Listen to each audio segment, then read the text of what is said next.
కడప జిల్లా బద్వేలు మున్సిపాలిటీ పరిధిలో ఉన్నటువంటి పేదలు ఇంటి అద్దె కట్టలేక ఇబ్బందులు పడుతున్నారని, అలాగే నివాసం ఉన్న ఇళ్లకు ఇంటి పట్టాలివ్వాలని సిపిఎం బద్వేలు పట్టణ కమిటీ ఆధ్వర్యంలో విద్యానగర్లో సచివాలయం ఎదుట పేద ప్రజలతో కలిసి ఆందోళన చేపట్టారు. ఈ కార్యక్రమాన్ని ఉద్దేశించి సిపిఎం పట్టణ నాయకులు ముడియం చిన్ని మాట్లాడుతూ బద్వేలు పట్టణంలో ఉన్న Sundarayya colony, Pusalavada Jyoti Basu colony, Ailamma colony, Mohammed కాలనీలో ఉన్నటువంటి నిరుపేదలు బాడుగలు కట్టలేక చాలీచాలని కూలీలతో బ్రతుకుతున్నారని, వారికి ప్రభుత్వం తక్షణమే ఇంటి స్థలాలు కేటాయించాలని డిమాండ్ చేశారు. జిల్లా యంత్రాంగాన్ని కూడా ఈరోజు అడుగుతున్నాం.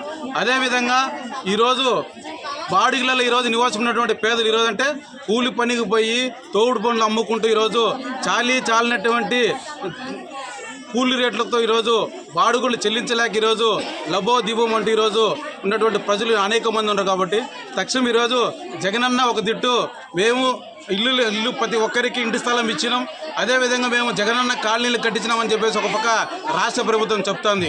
కానీ రాష్ట్ర ప్రభుత్వం ఏదైతే వైఎస్సీపీ ఉన్నటువంటి ఎవరైతే కార్యకర్తలు ఉన్నారో వాళ్ళకే ఇంటి స్థలాలు ఇవ్వడం జరిగింది. వాస్తవమైనటువంటి నిరుపేదలు ఈరోజు బాడిగిళ్ళలో ఈరోజు బాడుగు కట్టుకునే పరిస్థితి ఏర్పడుతుంది.